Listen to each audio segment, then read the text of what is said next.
guys, nice to see you. So we have finished already to discuss mechanical work, kinetic potential, and internal energy. Also, obviously, um, conservation of energy. And today we will make one step further, introducing another important um, concept in physics, which is linear momentum. So definitely a pretty important concept, which um, works quite often in combination, like in synergy with the principle of conservation of energy. So that's our goal, to introduce this concept of linear momentum and show for different conditions conservation of linear momentum. So that is in closed system, it remains constant. So we know from the second law of motion. Can you remind me second law of motion? Yes, that's correct. So if we have some constant force F,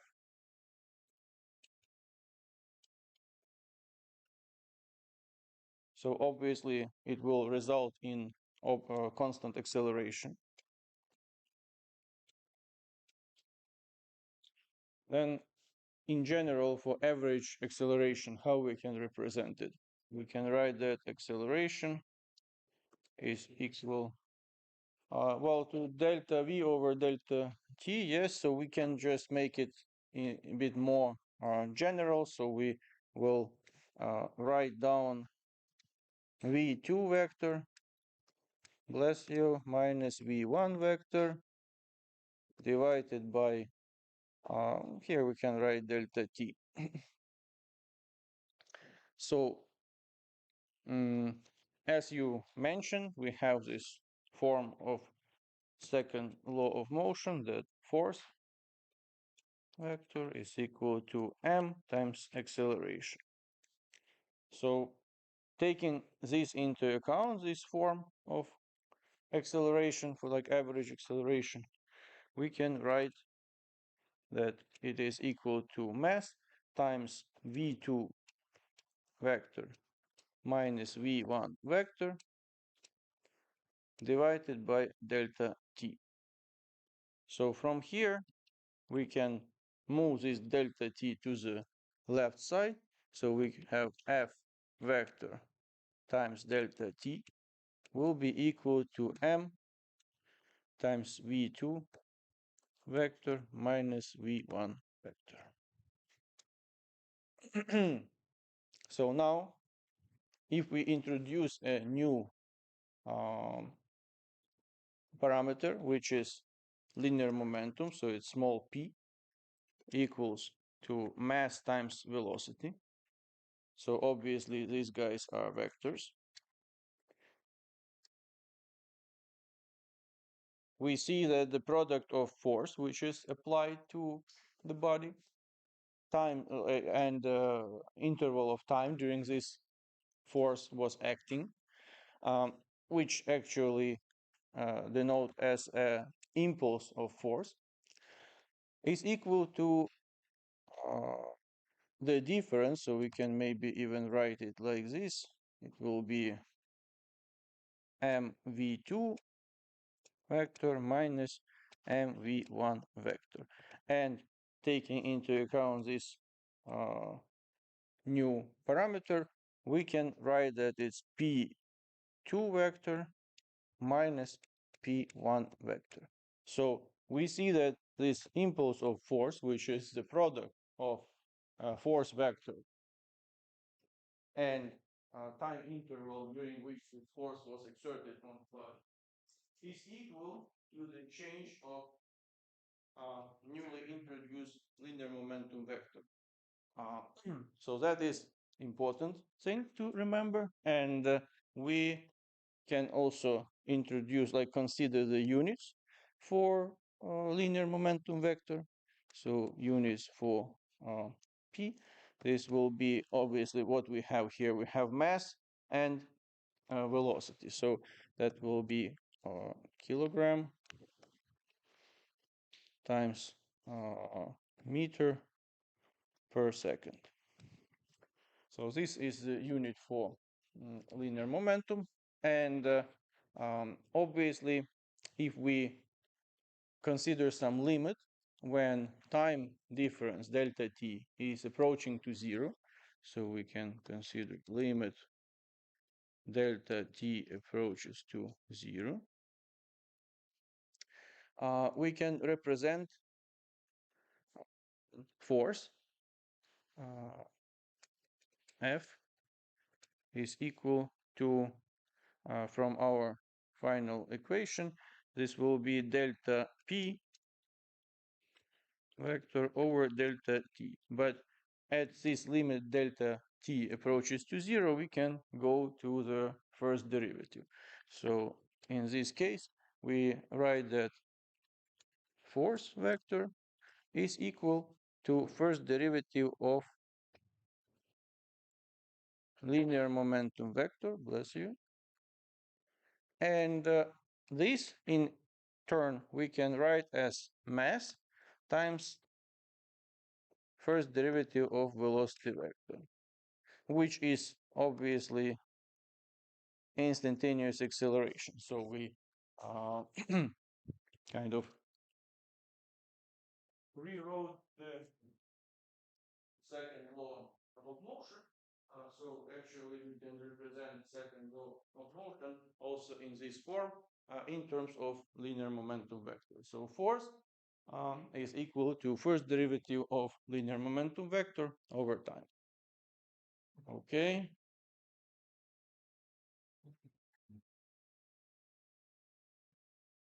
Let's turn it on.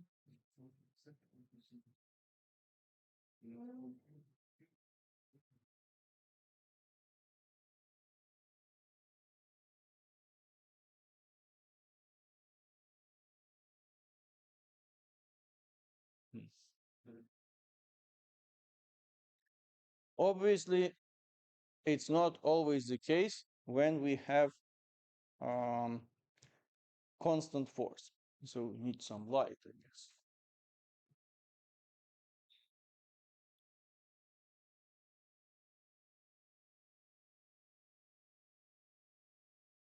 Okay, that's best.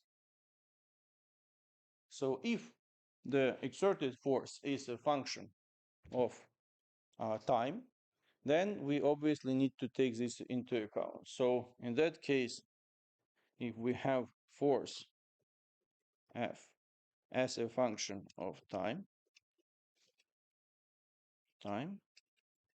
then we can write that change in linear momentum vector delta p can be represented as some average, so we denote it with such parentheses, of exerted force times delta t. So means that if we have time-dependent force, we need to get the average value, and with this simple equation, then we can still calculate the change of linear momentum vector. How do we get average force? So that's also not so difficult. We need to integrate obviously and divide. So we integrate between two points in time, and we need to divide by time interval. So that gives us the average value for force. So we have 1 over T2 minus T1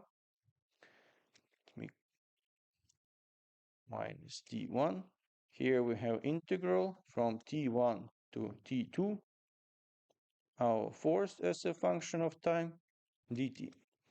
So this is the way how we determine average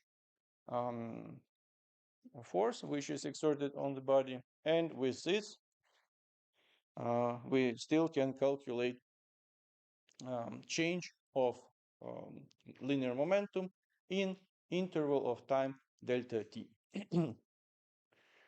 Okay, so that is the introduction of this concept.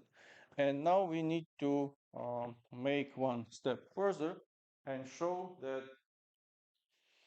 probably one of the most important feature, and that is a conservation of linear mode. So one thing to have some parameter introduced as many other parameters. However, it's done not just to make number of parameters we operate with larger. We want to have some useful application of this parameter. And in this particular case, it possesses very unique feature. We know that in a closed system, means closed system that external forces are equal to zero. Doesn't matter what is happening. You may have, I don't know, like 100 different uh, bodies moving randomly and interacting with each other.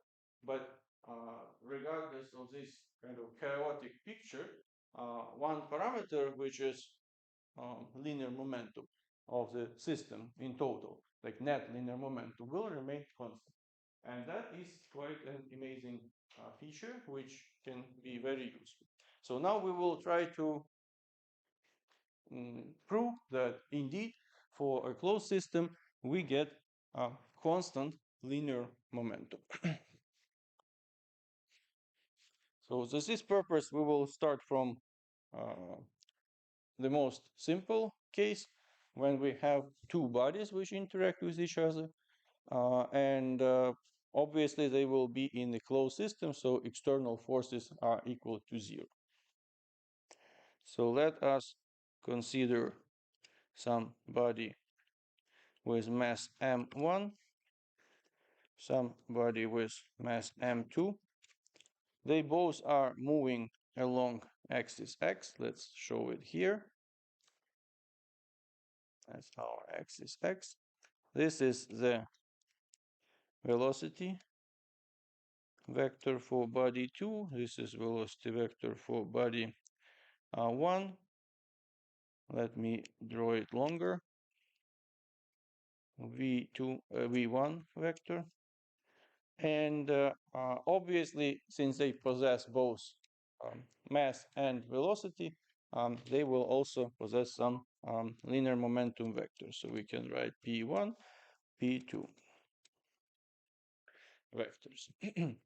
So we assume in this consideration that V1 is larger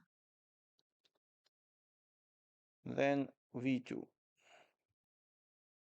So means that first body is kind of approaching the second body, and obviously sometimes there will be a collision between them.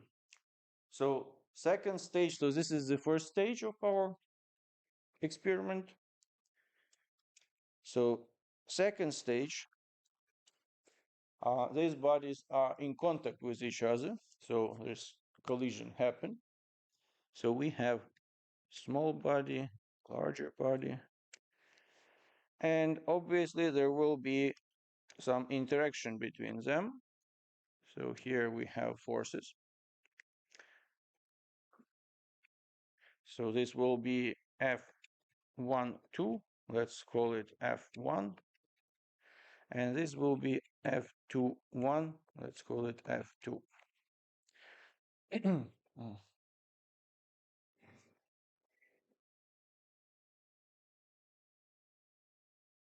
Excuse me.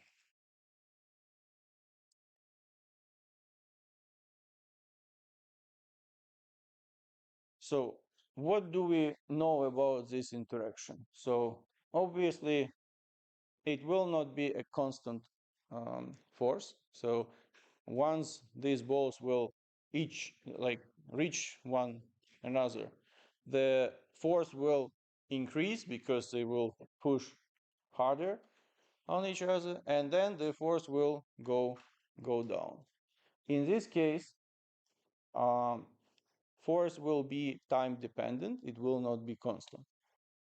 However, at each moment of time, we can make some statement about this force. So what is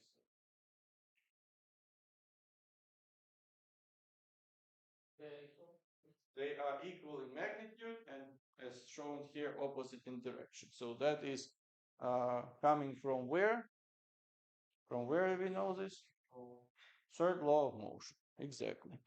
That's good. So we know that regardless of this fact that forces are time dependent, at each moment of time, no matter what, they will be equal by magnitude and opposite in direction. So we can keep this in mind. Then the third stage of this experiment, these bodies are detached. They after this short interaction, so they are moving now freely, and there will be some resultant state for this system. So this will be V1 prime. Then here will be V2 prime. And obviously this will result in new linear momentum vectors. So it will be P1 prime vector and P2 prime vector. Here we can also put vectors.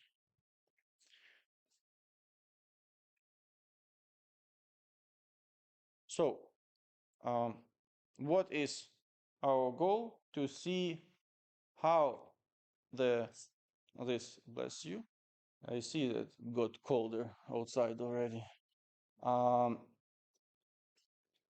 True. Okay, so we want to know what will happen with linear momentum vectors before and after this collision. So system is closed. The only change will happen, if it happens, because of interaction between these two bodies. So let us consider some small interval of time, the dt, and during that small interval of time, we can consider that the force is of this interaction between two bodies is constant. So we can write for the impulse and change, like force impulse and change of the linear momentum vector for first body F1 times dt is equal to dp1, and for the second body can do the same, dp2 vector. So now let us sum this up and see what we get. So here we have f1 vector plus f2 vector. So keep in mind that these forces we consider at some moment of time, which is defined by interval, very small interval dt times dt, and that is equal to the sum of changes of linear momentum vectors dp1 plus dp2. So what can we tell about this left part of the equation?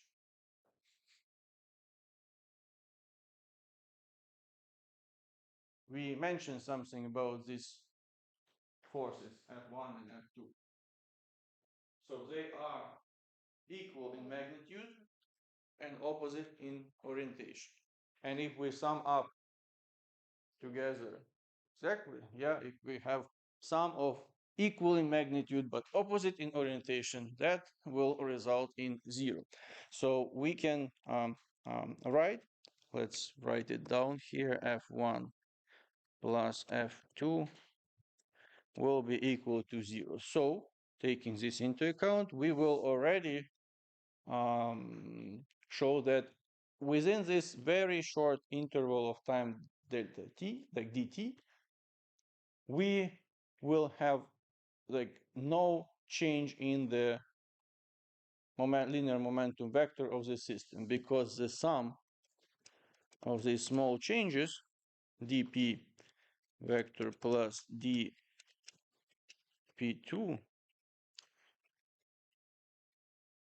vector, will be equal to 0. So that is important intermediate step. And it's possible that these guys, obviously, they will change by itself. However, the sum of these changes should remain constant at every moment of time.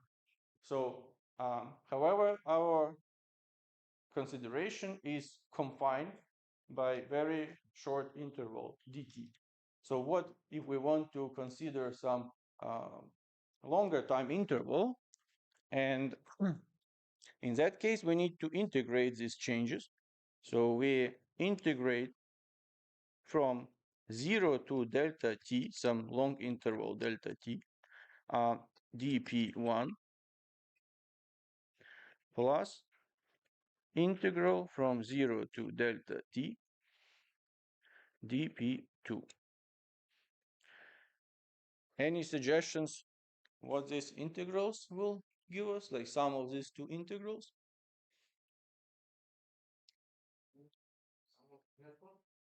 So it's net change of linear potential, linear momentum for the closed system over long interval of time.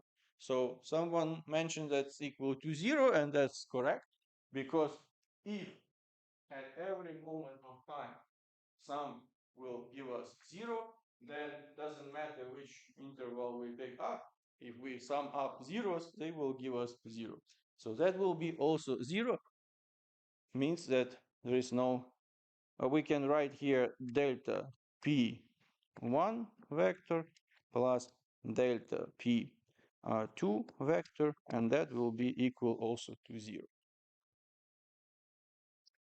So now how we represent these changes? We can write that delta p1 vector is equal to p1 prime vector minus p1 vector, and the same for delta p2 vector, p2 prime vector minus p2 vector. So as a reminder, p1 prime and p2 prime, these are linear momentum vectors which are resultant after collision. So taking this into account, we can write the following. So it will be, we just substitute instead of this delta p1 and delta p2, their expressions here. So it will be p1 prime vector minus p1 vector plus p2 prime vector minus p2 vector. So now we can rearrange this, guys. Well, this will be equal to 0, of course. Now we can rearrange it. So let's put p and p2 in the left side and p prime and p2 prime in the right side. So we can then write that p1 vector plus p2 vector will be equal to p1 prime vector plus p2 prime vector. And that means that the sum of linear momentum vectors before collision will be equal to the sum of linear momentum vectors after collision. So this sum will remain constant. That is equal to some constant. And that is the proven fact for conservation of linear momentum vector in a closed system when external forces do not act on the bodies which form this closed system. So regardless of what is going on inside the system, the sum of linear momentum vector will remain constant. So this we have shown for a system of two bodies in the system, isolated system. Let's see later if we have time, we can also show it for the system, like many body system. But if we have many bodies, so let's say I equal from 1 to some number n, there will be pi vectors, so sum of all vectors of these linear momentum vectors of many bodies which form the closed system, that will be also equal to constant.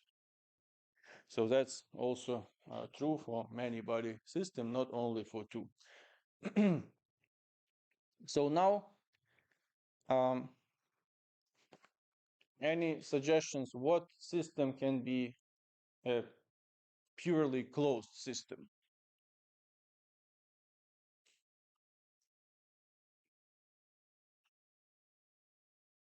So we gave a definition before we started to derive this conservation, like principle of conservation of linear momentum, that our system is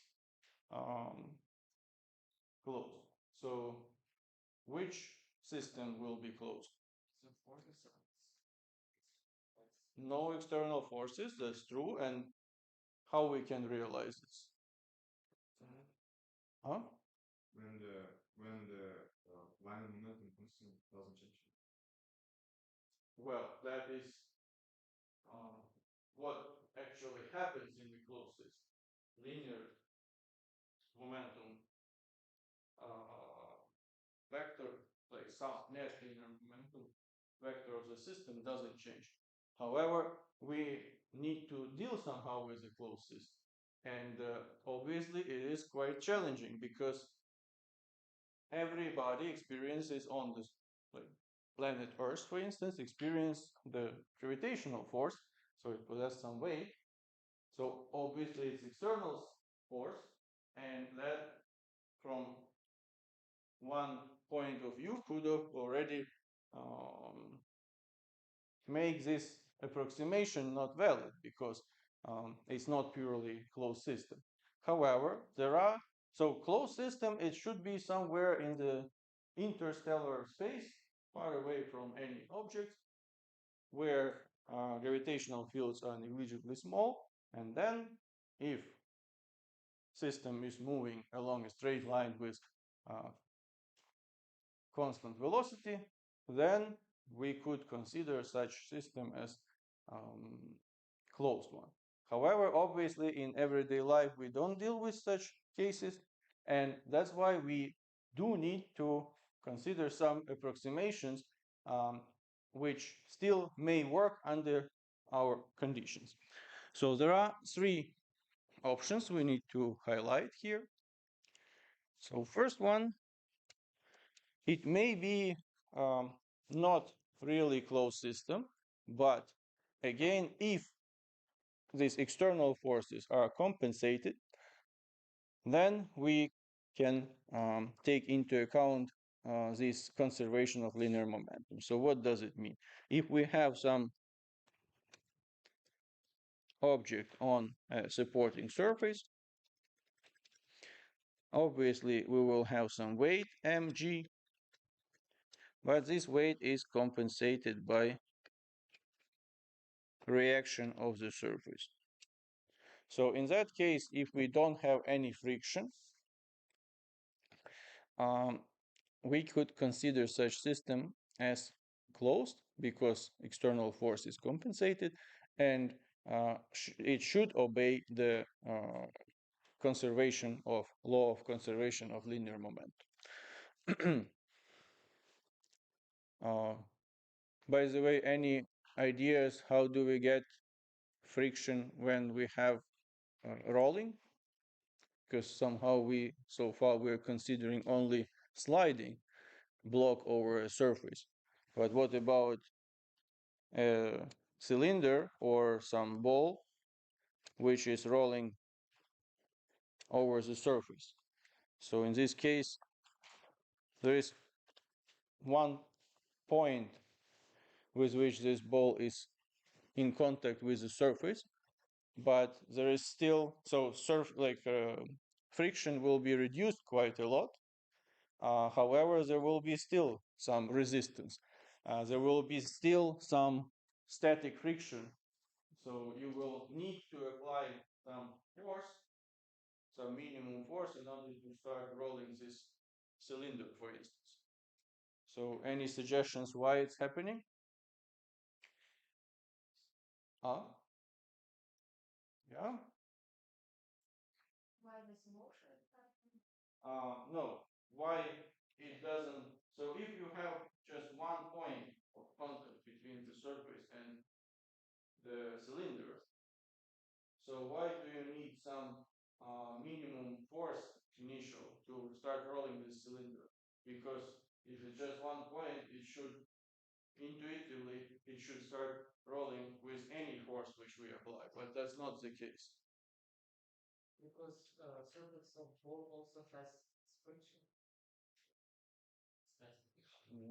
Well, there is. We will introduce, of course, this concept of angular momentum, but what we actually have here, it's not true that we have a contact in one point. Because of deformation of the surface and the cylinder, because of the weight of this cylinder. So if we make it a closer look, so instead of having something like this, where we have only one contact of one point of contact, it gets deformed, so it becomes something like this. Plus, the surface also deformed. So here we have some area of contact between the rolling cylinder and the surface. So it's quite small. You may not even see it, like visually, you don't see it when you have some metal cylinder. But this deformation is still there, and it creates some counter momentum, like angular momentum, which prevents from rolling when we push this cylinder or ball. And that's why we need some minimum force in order to start them rolling.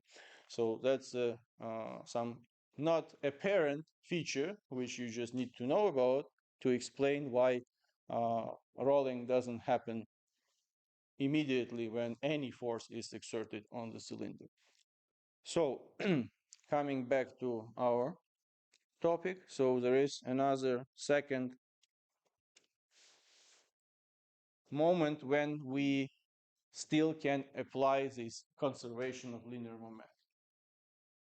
So first one, as we described, this is case when external forces compensate. Any suggestions what could be the second case?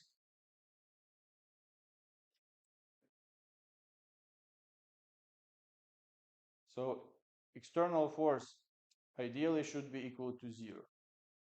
So either it is compensated and its net force external will be equal to 0, or this external force will be negligibly small in comparison to internal forces. So if internal forces are much larger than external, well, we can, with some approximation, assume that this external force is negligibly small and it's equal to 0. So we, for this specific case, can claim that our system is closed. So where, like in what processes we have internal forces which are so big that external like force weight of the object can be neglected. And obviously should be some very fast processes which require like huge acceleration and huge forces. which originate from the internal of this, from inside of the system. So that's quite good description of explosion. So if we have internal forces much larger than external forces, we still can apply this principle of conservation of energy. So if there is some projectile which explodes in the flight, and there's like three parts of this projectile which are flying in different direction, then we can neglect with the weight of each part of this exploded projectile, because these forces, the weight of each part, will be much smaller than internal forces which cause the explosion. And then we can consider this system of three parts of the projectile as, after explosion, as a closed system, and apply this principle of conservation of linear momentum. And there is also the third case, which we need to discuss a bit more in details. So let us consider some system of coordinates